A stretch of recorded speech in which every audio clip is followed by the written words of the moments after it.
So I was telling you about the three different terms on which the fatigue study depends. That is frequency of rest interval, duration of the rest interval, and number of the rest intervals. Clear? So while working, when the worker is working in the production unit, the manager has to analyze properly, that is frequency of the rest interval. Frequency means कि किस speed से हम अपने worker को rest interval provide करें. Second, duration means कितने time के लिए हम लोगों को उसको रेस्ट इंटरवल प्रोवाइड करना चाहिए so that he can regain his energy back. And third one is number of the rest intervals. Number means कि suppose he is working at the day, we can say night shift. ठीक है, तो night shift में अगर हम उनको 4 times बीच में interval देते हैं, ठीक है, then it will be suitable to regain his energy back और नॉट. ठीक है, तो इस सभी के लिए the manager have to do the careful study when the worker is working at a particular work place. ठीक है, so the fatigue we can say the speed, the time and the number of the rest interval, it should not depend upon the will and the wish of the manager. ठीक है, they should analyse properly, ठीक है, that in how much time their worker regain their energy back so that they can, we can say, bring the effective amount of results for the organization, because the entire profit motive is based upon the shoulders of the workers only. ठीक है, so they have to observe average worker when he is performing the job. ठीक है, कि after how much time the worker get tired. ठीक है, तो naturally when he become tired, naturally he will in the need of the rest. At that period of time they have to decide that at which time interval they have to give the rest procedure to the workers to regain their energy back. ठीक है, so this is one of the technique which is related to the work study. तो ये technique को हम क्यों study कर रहे हैं? To bring about the efficiency in our working area. Clear? Third बच्चे, we are having after the fatigue we are having method study. Method study means there must be one best method for performing the job. ठीक है, so one best method means the method which give them maximum production with minimum cost. ठीक है, so this is the one best method of performing the job. ठीक है, और ये method कैसे हम utilize करेंगे? It depends upon, that is the objective of the method study is to minimize cost, number one. ठीक है, maximize production, okay, and third one is the quality maintenance. ठीक है, and for these three reasons they are doing the method study. ठीक है, and quality maintenance means because they want to provide the complete customer satisfaction to their customers. ठीक है, and once the customer is satisfied in the market, naturally in return you people will start fetching up more amount of profits from the market. ठीक है, so naturally we can say like one best method in your +1 also, when you were studying the economics, I have told you that there are two techniques of production. One is labor intensive technique and other one is capital intensive technique. ठीक है, तो method study में क्या होएगा? Manager will analyse this both method, क्योंकि या तो production होती है लेबर इंटेंसिव से या प्रोडक्शन होगी कैपिटल इंटेंसिव से. ठीक है, तो manager they will analyse the both method. ठीक है, both the method means what they are analysing, कि जिसमें हमारी प्रोडक्शन है वो ज्यादा हो रही है और कॉस्ट कम हो रही है. ठीक है, कॉस्ट कम लग रही है, the manager will choose that best method to perform the particular task. ठीक है, so this is all about the method study, that in order to have one best method. One best method क्यों कर रहे हैं हम? Again, in order to improve the efficiency of the work. Why I am correlating all these studies with one main aspect, that is of work study, so that you can understand that why we people are studying all these techniques under the work study. So that's why I am relating each, and fatigue study I have related to the work study, method study I have related to the work study. Okay, so this is how we will understand that why these criteria are being considered under the work study. Clear? Third, we are having, that is the time study. Time study means that there must be one standard time to do the job. Workers को बोल दिया कि you people have to do this task. We are not consigning them any kind of the time. ठीक है, तो naturally the worker will feel, we can say lethargic. ठीक है, कि मैनेजमेंट ने कौन सा हमें ये बोला है कि इतने टाइम तक हमें प्रोडक्शन देनी है. ठीक है, सो फील फ्री, आज हमारा काम करने का मूड नहीं है, आज नहीं करते, 2 दिनों बाद कर लेंगे. ठीक है, so time study also it plays the very important role. ठीक है, so whenever we people study about the time period also it requires number 1. ठीक है, जैसे मैं आपको हर एक स्टडी के अंदर पॉइंट्स दे रही हूँ मेन. ठीक है, लाइक मेथड स्टडी के अंदर मिनिमम कॉस्ट होना चाहिए, maximum production, quality maintenance. Please write down these main points. ठीक है, because whenever you people have to do the explanation of one particular technique, ठीक है, these points will help you out. Clear? So now for the time study, ठीक है, the manager must determine the standard time to perform the job. ठीक है, then we are having standard target. ठीक है, so सबसे पहले हमारे पास आएगा standard time we people have to set up. After that we will see the standard target for the workers. ठीक है, that how we people have to distribute the work so that each and every work should be done with the proper minimum time. Clear? And then we are having determining the, next we are having number of workers, ठीक है, to complete one particular task. ठीक है, and next we are having characterizing the worker into efficient and inefficient workers. ठीक है, characterising them into efficient and unefficient, क्योंकि efficient worker naturally they will require rest time to perform the job, and inefficient worker they will provide more time to complete up the job. Clear? So we can say time study tailor suggested that they will observe the average worker when he is performing the job. ठीक है, with the stopwatch. They will have the stopwatch in their hand, ठीक है, and they will note down that what kind of average time that has been taken by the worker to complete the job. ठीक है, so average worker को वो पहले देखेंगे, ना तो वो इंटेलिजेंट वन को देखेंगे, ठीक है, ना वो we can say inefficient one को देखेंगे, वो एवरेज वर्कर को लेंगे. ठीक है, अपने पास वो लिखेंगे स्टॉप वॉच. ठीक है, again the manager will oversee the work of the person. ठीक है, that in how much time that person is able to complete up the job. ठीक है, तो एवरेज वर्कर के टाइम को स्टैंडर्ड में रख के they are setting up the time for all the workers those who are working in the organization. Clear? So this is all about the time study, because if the manager they are not giving the exact time to the worker for completing the job, ठीक है, naturally we can say the worker will feel lethargic in nature and they will take maximum to maximum time to complete up the job. Clear? After the time study we are having motion study. Motion, the term motion has been derived from the word movement. ठीक है, movement means suppose I am standing over here, I am standing in one class, after that my lecture is there in the next class.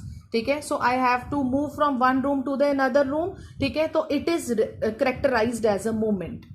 ठीक है, तो movement को भी we can say the manager they have to understand each and every step. ठीक है, तो इसके लिए what they are starting for the movement. Number 1 that is movements of the worker. Movements of the workers. Second we are having productive and unproductive movements.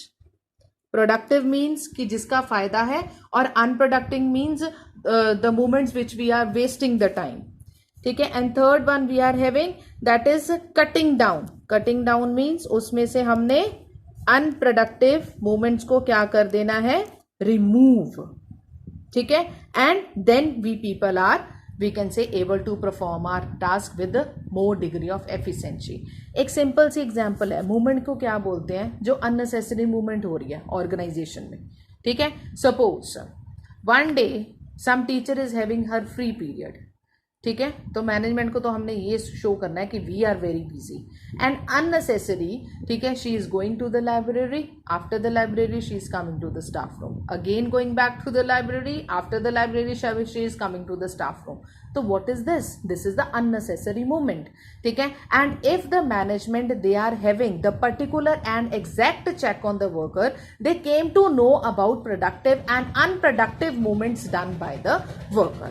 Productive जिससे business house को फायदा हो रहा है, unproductive जिससे business house को कोई फायदा नहीं हो रहा, which is regarded as the wasteful movement.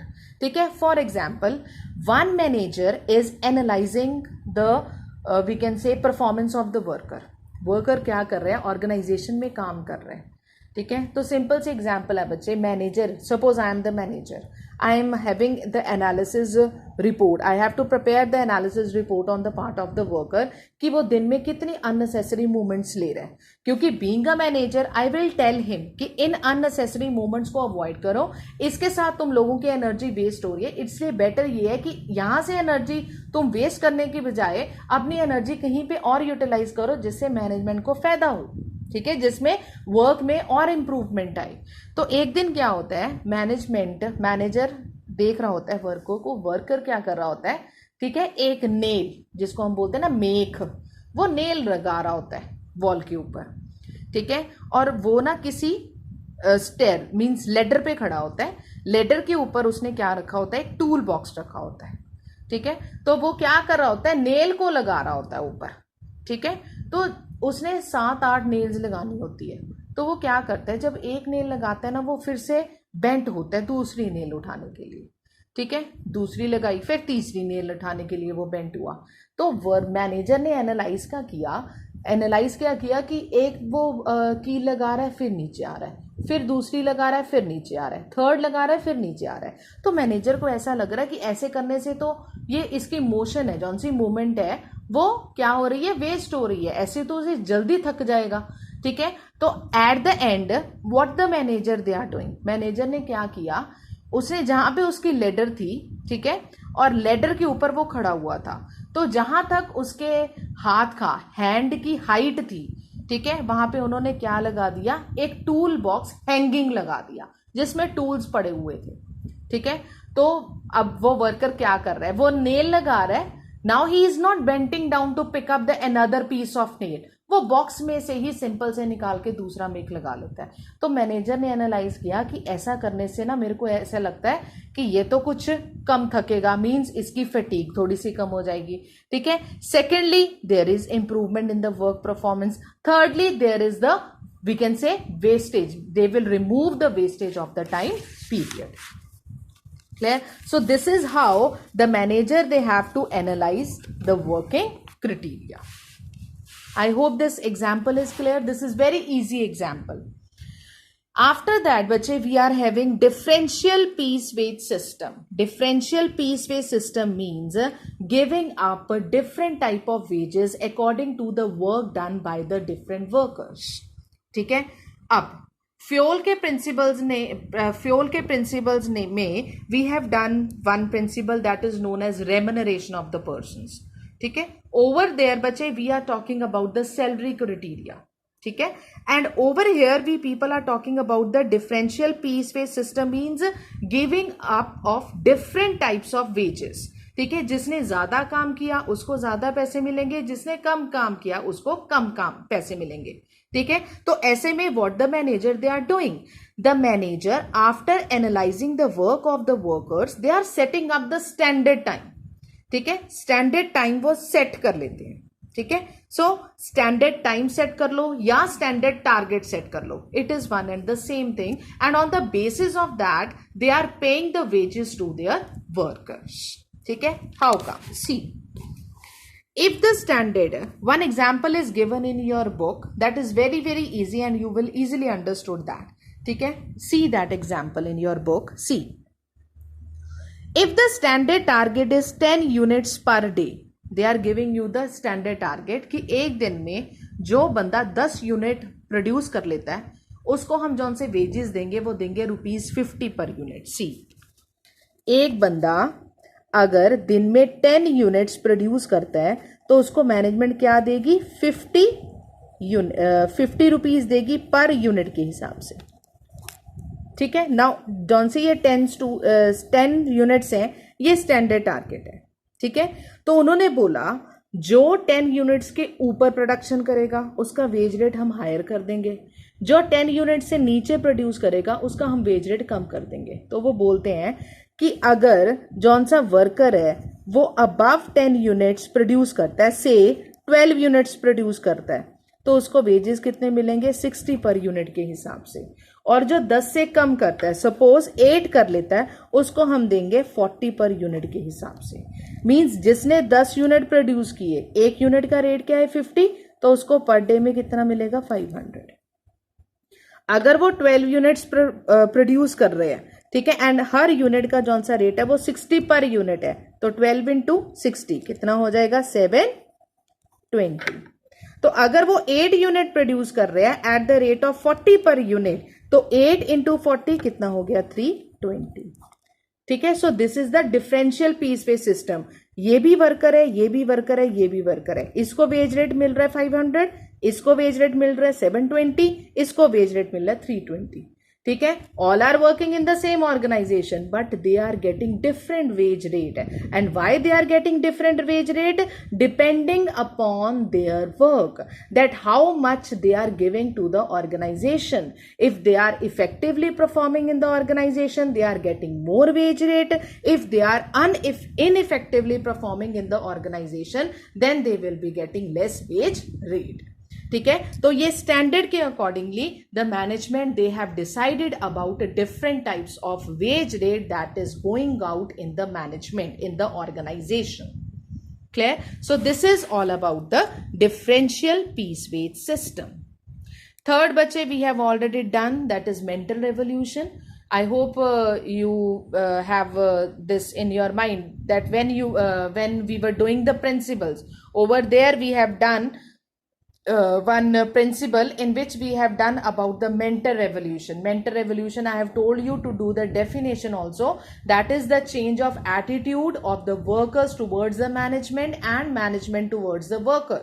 ठीक है, तो workers if they are working effectively for the management, ठीक है, द वर्कर्स को मैनेजमेंट के लिए इफेक्टिव रूप से काम करना चाहिए और मैनेजमेंट को कभी भी वर्कर्स को अंडरपेड नहीं करना चाहिए और वो जितनी मेहनत कर रहे हैं उसके अकॉर्डिंगली उनको वी कैन से रिवॉर्ड भी देना चाहिए. ठीक है, so there is the change of outlook, ठीक है, between the workers as well as the management. तो mental revolution we have already done. ठीक है, so all these are considering under the work study. ठीक है, I hope this all the we can say these are clear to you people. बच्चे after this, ठीक है, after the scientific techniques of the Taylor, ठीक है, eight the end we are having, that is in your book we are having the topic that is comparison between Taylor and Fioll, means Taylor principles and Fioll principles. We have done all the Taylor principles, we have done all the Fioll principles also. ठीक है, so this difference you people have to learn yourself. Clear? Go through this. These are very easy points. Next is Taylor and Fioll's principle similarities. These are the differences. ठीक है, that how Taylor's principles are different from the Fioll's principle. ठीक है, after that there is one topic related to the similarities. ठीक है, that how the principle of Taylor and Fioll they are similar to one another. ठीक है, क्या हमने Fayol में पढ़ा और क्या हमने टेलर में पढ़ा. ठीक है, so they you people have to distinguish. Similarity तुम लोगों को बतानी है. This topic is also very simple. ठीक है, सो विद दिस बच्चे we are finishing our second chapter, that is the principles of the management. This chapter is very very easy, ठीक है. But again I am telling you, do read each and every line very properly, because you people have to attempt case studies, because in business studies one technical aspect is to solve out the case studies, ठीक है. So be regular in your studies, ठीक है. I will sending you the case study from time to time also. Do practice those case studies, ठीक है. All the best. And from the we can say next module we will starting up chapter 3, that is the business environment. Thank you.